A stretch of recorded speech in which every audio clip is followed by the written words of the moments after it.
Ikaw na hindi pa man din kagandahan ang kauna-unahang tumanggi sa akin. Galit na sabi ni Jojo kay Pilar pagkatapos niyang sabihin ang kanyang saloobin dito. Huwag ka ngang mag-iskandalo, Jojo. Ani niya rito. Alam niya na hindi ito basta-basta papayag na mabigo nang hindi ibinabalik sa kanya ang pagkapahiyang nararamdaman nito. Ngunit hindi niya akalaing ganun kagaspang ang ugali nito. Nabigla siya nang tumayo ito at dinuro-duro siya. For your information, ang corny-corny mo, nakakasuka ang mga trip mo, at kung hindi lang talaga sa perang mapapanalunan ko, hindi kita papansinin. Tumungo ito at bumulong sa kanya. Kung ako sa'yo, mag-iingat ka.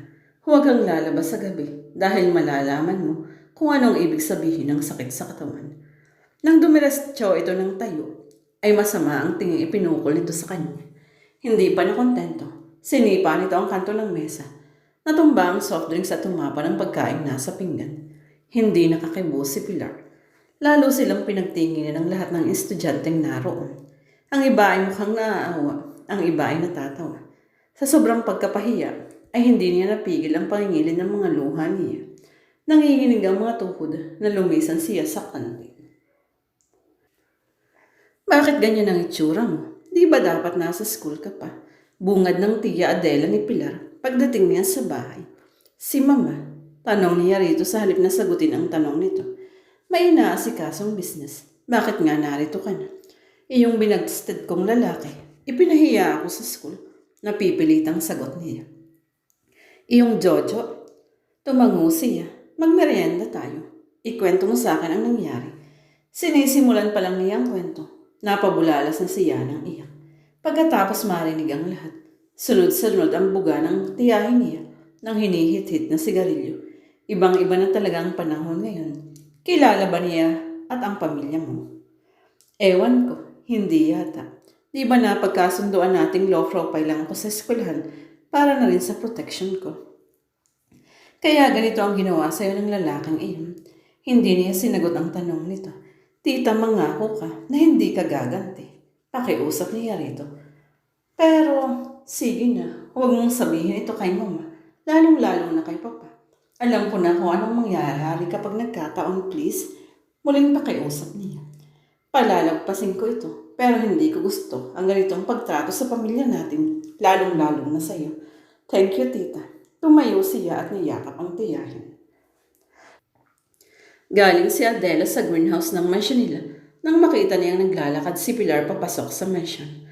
Nakatungo ito at may itim na pintura na animoy tinapon sa buong katawan nito. Nagmamadaling nilapitan niya ito. Tita, kung sasabihin mo sa akin na aksidente ito, ay hindi ako maniniwala. Galit na sabi niya rito. Si Jojo ba ang may kagagawa nito? Tita, huwag kang magalit. Umiyak ito. Pinigil niya ang galit at hindi na umimik. Masyado nang upset si Pilar para dagdagan pa niya. Halika na sa loob. Tanggalin natin niyan bago dumating sina ate. Inakay na niya ito papasok sa bahay.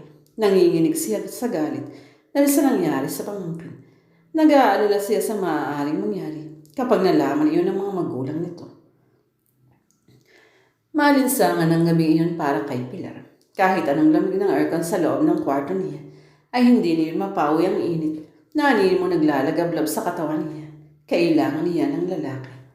Pumasok siya sa banyo at naligo. Hindi na niya kayang pigilin ang pananabig na makatikim uli ng laman. Ito ang sumpa ng kanilang pamilya. Umibig ang ninuno niyang lalaki sa isang mahiwagang babae. Nakita nito sa gubat ilang siglo na ang nakararaan. Mula noon, pulos babae nang ipinapanganak sa kanilang pamilya. At lahat sila ay nagmana sa babae sa gubat. Binayaan man sila ng di maipaliwanag na kayamanan. Bilanggo naman sila ng kakaibang paghahanap sa laman ng isang lalaki. Ngayon parang hibang siya sa matinding pangangailangan na tinungo ang kanyang cabinet. Binuksan niya iyon. Kinuha niya ang puti at pinaka-sexy na damit. Nagmamadaling isinuot niya iyon at nag-ayos. Pagbaba niya, nakita niyang naninigarilyo at nagkukwentuhan ng kanyang ina at tiyahin. Sa wakas, enjoy yourself. Itinas pa ng kanyang ina ang kupetang hawak nito. Nakangiti naman ang kanyang tiyahin. I will, aniya. Ilang sandali pa ay paspas na siya sa patakbo sa kanyang kotse. Tila lalong naliliyab ang kanyang pakiramdam ngayong nakalabas na siya. Naaamoy niya ang malansang ngunit nakahahalinang amoy ng mga lalaki. Halos maglaway siya sa pag-iisip. Halos 1 taon na rin siya nagpipigil ng kanyang sarili. Mula nang mamatay si Melvin ay hindi na siya tumikim. Pero ngayon hindi na niya kaya pang kontrolin ang sarili.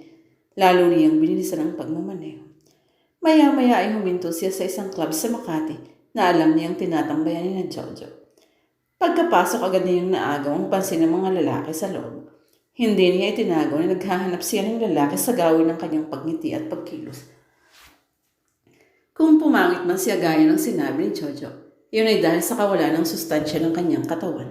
Kaya tagal na niyang tinis ang kanyang pangangailangan. Pag-upo niya sa bar, agad niyang hinanap si na Jojo. Wala ang tropa nito sa club. Nakaramdam siya ng pagkabigo, pero masyado na siyang gutom para ipagpaliban pa ang kanyang pangangailangan. Nang may lumalaking lumapit sa kanya, nakipaglandian na siya rito. Ilang minuto pang lumipas at niyaya na niya itong umalis. Paglabas nila ng club, binubuksan niya ng lalaki ang pintuan ng kotse tanong. Nang biglang may humila rito at sumansa dito sa lupa, nakita niya ang tropa ni na Jojo. Halatang nakain na ang mga ito.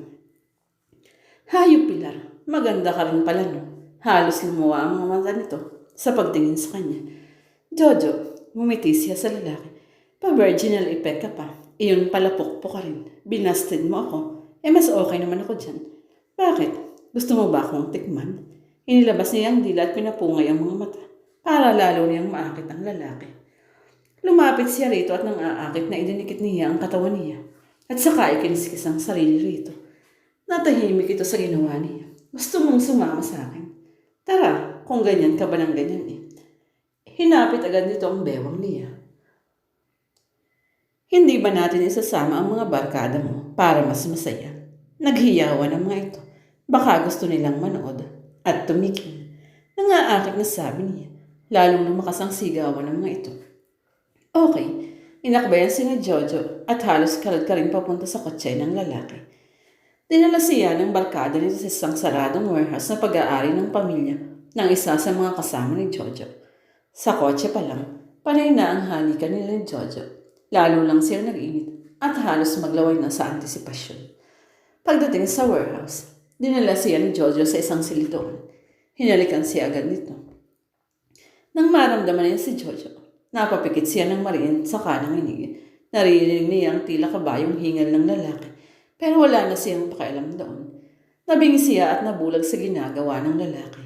Unti-unti niyang naramdaman ang pagbabagong hinahanap ng kanyang katawan. Sumikip at tumigas ang kanyang balat. Unti-unti iyong nagkulay barda at humaba ang kanyang muso upang bigyang espasyo ang naglalakihang mga ngipin na nagsisimulang tumubo. Kasunod na yun ay ang pamilyar na pagtubo ng mga kaliskis sa kanyang katawan. Nanikip din ang kanyang dila, tanda na pumapayat iyon at humahaba galing ng sa isang ahas. Bago pa natapos si Jojo ay tapos na rin siya. Ha, you're good. Nangingiti at lupaypay na nagtaas ito ng mukha. Binuksan niya ang kanyang lumaki at lumuluwang na mga mata. Napasigaw si Jojo ng imbis na mga mata ng tao. Hindi nalalayo sa mata ng tutubyang nakita nito. Bumuka na ang kanyang bibig at mabilis niyang isinubo ang ulo ni Jojo sa talas ng kanyang mga ngipin. Walang kahirap-hirap na humiwalay ang ulo nito sa katawan nito. Pumikit siya at nilasahan ng gusto ang una niyang pagkain sa mahaba-habang panahon. Masarap ang utak ni Jojo. Kahit alam niyang pulos kayabangan at kasama ng laman niyon. Siguro ay iyon ang dahilan kung bakit mas malasa ang utak nito kaysa sa iba. Ngumumuya pa siya ng marinig niya ang nagmamadaling mga yabag patungo sa silid. Nilunok niya ang ulo ni Jojo saka tumalon sa kisame. Tila butiking dumikit ang kanyang mga kamay at paraon, saka nag-iba ang kanyang kulay at ginaya ang nasa kisame. Nagpasukan ng mga kaibigan ni Jojo sa loob. Nagkagulo ang mga ito nang makita ang bangkay ni Jojo na walang ulo. Hindi napansin ng mga ito ang paglapit niya sa pintuan. Bumaba siya at inilak iyon, saka siya humarang sa pintuan. Nang marinig ang pagsara, napalingon ang 5 sa pintuan. Napasigaw ang mga ito nang makita siya. Tinalo niya ang mga ito. Mahaba at masarap ang gabing iyon para sa kanya. Kinaumagahan na kangiting nagtaas ng tingin sa kanya si Tita Adela nang lumapit siya sa mesa para mag-almusal. Good morning. Mukhang magandang mood mo, tita. Bati niya rito. Good morning. Mukhang hindi lang ako ang may magandang mood ngayong umaga. Nakangiting pansilit sa kanya. Why, tita? Bilang tugon, tumingin ito sa TV na kasalukuyang nagpapakita ng pinakasariwang mga balita. Nakita niya ang loob ng warehouse sa pinanggalingan niya kagabi. Nagkakagulo ang mga pulis at parang nakakunot ang noo ng mga opisyal na ini-interview. Wala ang anim na ulo. Mukha daw gang related ang nangyari dahil kilalang mga gang members ang barkada ng mga kabataang patay na nakita sa loob ng abandonadong warehouse. Pagsasalaysay ng isa sa mga pulis, baka may malaki silang atraso at kinanti nila. Nakangiting komento niya, saka humigog ng kape. Did you enjoy it? Hay naku tita, ang sarap. Grabe, kung hindi lang mag-uumaga na, ay gusto ko pa silang dagdagan. Nasabik ako sa tagal kong hindi kumain. Bumalik ang dati mong ganda. I hope nakarecover ka na kay Melvin. Mabigat pa rin ang dibdib ko dahil aksidente ko siyang nakain bago kami na ikasal. Kasalanan ko yun. Nararamdaman ko na ang gutom, pero pinagbigyan ko pa rin siya. At maayos ka na ngayon. Tumango siya. Very good. Now finish your breakfast. Gusto mong pumunta tayo sa club mamayang gabi? Kapag ko ay yaya niya rito. Don't be greedy. Hintayin mo kung kailan ka uli mga ngailangan para hindi ka masanay. Tumango lang siya sa sinabi ito. Marami pang tulad ni Jojo na mas bagay na lamang tiyan na lang kaysa nagkakalat ng lagim sa mundo. At ngayong naaalala niya kung gaano kasarap sina Jojo, hindi na siya makapaghintay na makaramdam uli ng pananakam sa mga katulad nito. All she had to do was